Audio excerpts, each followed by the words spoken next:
so I get to give my own talk here. I put myself behind Joe because someone has to. Yeah. So I also was doing something around sleep. At the Quantified Self conference just back in May, Seth Roberts talked about his experiments with one leg standing and how it helped to sleep. And I figured, well, I don't sleep so well. I'll try that. You know, Joe's approach is not going to work for me. And so one leg standing, for those who didn't hear the talk, basically you stand on one leg and kind of bounce up and down until your leg gets exhausted, and then you do the other leg. And you do this sort of 3 times a day, at least a few hours apart. And the idea is that this is going to help you sleep better, sort of better quality of sleep. And the plan was that I would do it for June, then I would take July off, and I would do it again in August. And I would monitor my sleep every morning, both the amount of sleep I got and the quality of it. And it was really the quality that was important to me. So one key question was, how was I going to measure sleep? And I got me a Zio, I have a Fitbit, and tried to sleep with that, which was completely impossible. I can't sleep with the darn things. There was just no way. So I had to go back to, well, the old-fashioned way. Well, I know how I felt when I slept. And so every morning I would write down how many hours did I sleep. And I rated the quality of my sleep, where 5 was that I had a great night's sleep. I didn't really remember anything in particular about how I slept. 4 was I was awake. I knew that I was awake. 3, I was tossing and turning a lot, getting stressed about, was I going to wake up my wife? 2 was I'd given up on that, went wandering around the house to find something to do. And 1 was just a disaster. And the idea was, if I didn't know that I was sleeping better, then it was pointless anyway. So I set up the app that I use, Tonic, to remind me at 10 a.m., 4 p.m., and 8 p.m. to do this exercise. And every morning I would record it. And so as an example here is, I recorded, this time I did the right leg for 2 minutes and the left leg for 1.5. I'll talk about that variation later. And over there, I actually got 8 hours sleep, but it was lousy because in the middle of the night I had to get up to take my parents to the airport, and that messes things up. And so, at the end of this whole thing, I'm going to show you some charts here. But of course, I had all of this data output, and then you have to figure out how to visualize it all, which turns out to be, even for such a simple experiment, not as easy as one would like. So here's my data for June. The blue line is how many hours of sleep I got. The green line is my sleep quality rating. And the yellow line is how often I actually did my one leg standing. Starting to see that I was very inconsistent, even with the reminders and all. There were some patterns, so this wasn't hopeless. Every time I did do 3 of these exercises, I usually had a good night's sleep. But then there were plenty of times where I had a good night's sleep where I hadn't done the exercise, so what was I going to make of this?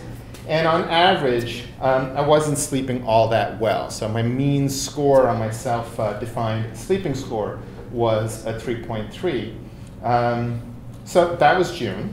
And then we get to move on to July, where I was supposed to not do the exercise. And for some strange reason, a couple of days in there, I did it anyway. And there were a few days where I forgot to record my sleep. So even with that, still, I actually slept better. So maybe this is a delayed effect or something like that. Magic sleep improvement, which is always very nice. But so now we get to move on to August. And of course, I don't have the whole month in here. I have the first 2/3 of it. As you can see, I've been able to remember to do this much more consistently. Most days I get the 3 and some days 2. And in fact, on average, my sleep quality has been better. The average over here is now 4.5. The one thing to notice across the whole chart is the amount of sleep I get varies a lot. And I suppose that has some impact on the quality of my sleep, but I don't care so much about that as I do about the quality of the sleep. So, my sense of this experiment so far is that, well, I'm sleeping better. Don't really know whether to give credit or not to the one leg standing, but I'm doing it. And so I figure with all this noisy data, well, maybe I should try at least for a couple more months to see what will happen. But the other confounding thing is there's so many other variables in life, so how much can I assign to that? One kind of meta-observation is that this seems so trivial to do. I mean, it takes less than 5 minutes each time, 3 times a day. And yet, it turned out to be much harder, which is why June was so difficult. Part of the problem was for those 1.5 or 3 minutes that I'm doing this, it seems like I'm wasting time. And just staring into space wasn't good. And I tried to think of some other things. Seth actually reads. I found that impossible. Turned out waiting for the tea to steep was the thing that kept me calm during that. The other thing I noticed was I measured how many minutes I actually did each leg before I got exhausted. And you can see from the chart, blue is my right leg, green is my left leg, that there's a lot of variation there. Part of it was that as I got less and less patient with this whole thing, I found that if I sort of went much lower, you got exhausted much more quickly. Just like you do deep squats, you get tired. But also the difference between the legs. And I wonder how much of that variability matters. The last thing to point out is there's people out here using Tonic. You can sort of download the little settings to try one leg standing yourself in case that helps, and you can make it easy for yourself to do it.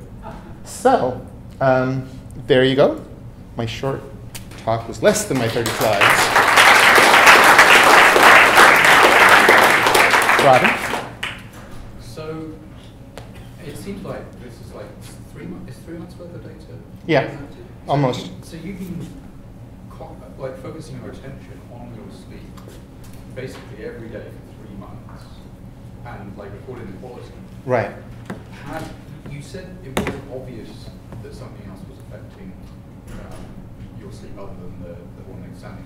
But were there any clues? Is there anything that has even suggested itself to you as a possible other factor? Well, no, I mentioned that because, in a sense, there's so much else going on. I mean, with the kids' breaks for the summer, there's those things going on. There's the ups and downs of work, and so forth. And so it's just that there's so many confounding factors that I wonder. That's partly why I want to do it for 2 more months to see if it matters when the kid's back to school. I don't know if simply paying attention to the quality of my sleep every morning, is that impacting how well I sleep? I don't know. Did you randomize which leg you started with for your bobbing?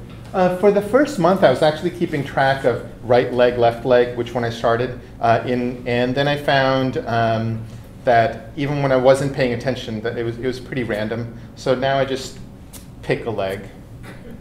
And Joe? What did you find difficult about using a Fitbit for tracking sleep in terms of keeping you awake? Or yeah, it just I before I even got Fitbit, I thought, well, maybe I'll just wear a watch because you're going to put a wristband on. It was just bothersome. Same thing with the Zeo head strap, and then Zeo has these essentially like Band-Aid-like things you can use instead of the head strap. I couldn't deal with that either. So it was just, I'm just used to sleeping in my t-shirt and my pajama shorts, and anything else was just bothersome. Yeah? Did you consider having your control be doing whatever activity you're doing, watching the tea brew or reading without leg bobbing instead of doing nothing at all? Well, so this was based on a lot of work that Seth Roberts has done for his own sleep over many, many years. He's tried all sorts of things to improve his sleep. And this was one thing he has found in particular, he's written extensively about, that he found made a big difference. So I was suggesting that perhaps to eliminate the possibility of sitting there for 5 minutes relaxing while you bob your leg, you could eliminate that variable by doing the same activity minus the leg bobbing to narrow it down to just the leg bobbing. Oh, that's fair enough. But all those other things I was doing, I was having my tea and coffee every day anyway. Okay. So I didn't see any other dramatic change in my life, if that's what you're asking. I didn't, for example, people say, and Seth does, not be watching TV late at night, but I'm watching all the TV shows late at night anyway. So I haven't made any other changes in my life. So,